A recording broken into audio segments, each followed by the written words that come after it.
Assalamualaikum warahmatullahi wabarakatuh. Selamat pagi menjelang siang. Salam sejahtera untuk kita semua. Kepada rekan-rekan semuanya, kita akan berbicara hukum kembali. Jadi kita berbicara hukum dengan bahasa sederhana, insya Allah mudah dipahami dan dimengerti. Pada video sebelumnya kita membahas tentang hukum pidana. Jadi pada video kali ini kita akan membahas tentang kriminologi. Ada yang sudah tahu apa yang dimaksud dengan kriminologi? Kriminologi dalam tata bahasa dibedakan menjadi dua. Yang pertama crime, yang kedua logos. Crime artinya kejahatan, logos artinya ilmu atau pengetahuan. Jadi kalau secara harfiah maka dikatakan bahwa kriminologi adalah ilmu yang mempelajari tentang kejahatan. Jadi kriminologi adalah ilmu yang mempelajari tentang kejahatan. Apa tujuan daripada mempelajari kriminologi? Jadi tujuannya untuk memahami gejala-gejala kejahatan ataupun fenomena-fenomena kejahatan yang ada di masyarakat atau di sekeliling kita. Kemudian objek kajian daripada kriminologi adalah yang pertama tentang penjahat, yang kedua kejahatan, dan yang ketiga korban, serta yang terakhir reaksi masyarakat terhadap hal tersebut.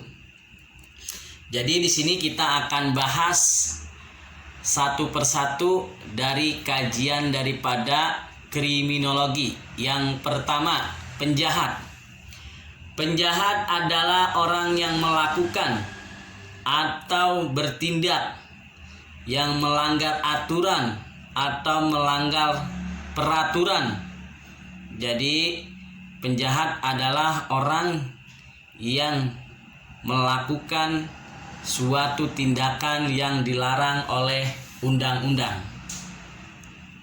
Kemudian kejahatan.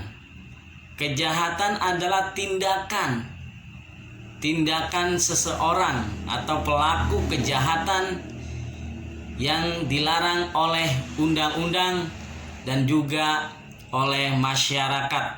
Jadi contoh daripada kejahatan misalnya kejahatan pencurian, kejahatan pembunuhan, dan lain-lain sebagainya. Kemudian apa yang dimaksud dengan korban? Korban adalah orang yang dirugikan, baik kerugian fisik ataupun mental ataupun kerugian ekonomi, karena dia dirugikan oleh pelaku kejahatan tersebut. Kemudian reaksi masyarakat terhadap kejahatan. Jadi masyarakat menilai bahwasanya kejahatan terjadi karena adanya sebab akibat. Contohnya pencurian.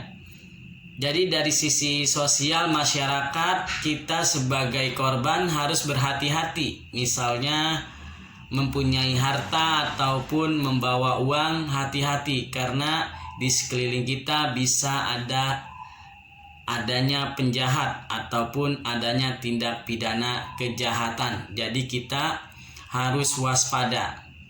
Kemudian si penjahat tersebut juga permasalahan karena misal biasanya permasalahan ekonomi sehingga dia melakukan perbuatan yang dilarang undang-undang ataupun perbuatan yang dilarang oleh kriminologi ataupun masyarakat setempat. Jadi itulah penjabaran daripada kriminologi. Jadi kriminologi intinya mempelajari tentang gejala kejahatan karena adanya sebab akibat. Jadi nanti apabila ada proses persidangan, gejala kejahatan tersebut biasanya dijadikan sebagai bahan pertimbangan bagi terdakwa apabila dia mengakui kesalahannya dan menceritakan sebab akibat motivasinya dia melakukan kejahatan tersebut. Kalau memang terbukti benar adanya, maka bisa dikurangi oleh keputusan hakim tersebut apabila terjadinya seperti itu. Jadi intinya daripada kriminologi adalah ilmu yang mempelajari tentang kejahatan sebab akibat, bahwasanya undang-undang harus lebih memperhatikan daripada kriminologi. Jadi sebelum adanya pembuatan undang-undang seharusnya adanya sosialisasi tentang kriminologi sehingga menumbuhkan rasa aman, damai, dan tentram. Ini ada kaitannya dengan asas praduga tak bersalah. Jadi seorang belum dikatakan jahat ataupun belum dikatakan sebagai pelaku kejahatan apabila belum adanya hukum atau peradilan ataupun putusan hakim yang berkekuatan tetap. Jadi itu untuk melindungi dia di masyarakat agar tidak dikucilkan karena dia belum terbukti bahwa dia bersalah. Jadi dengan sisi kriminologi dicari kesalahannya, dilakukan penyelidikan, penyidikan sehingga terungkap siapa yang bersalah dan siapa tersangkanya.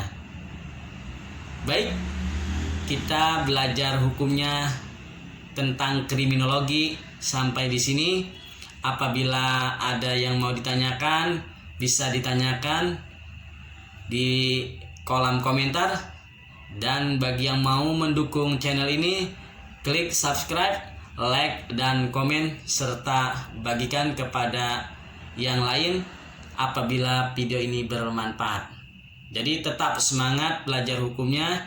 Jadi kita belajar hukumnya secara bertahap sehingga mudah dipahami dan dimengerti insya Allah. Saya tutup dengan Assalamualaikum warahmatullahi wabarakatuh.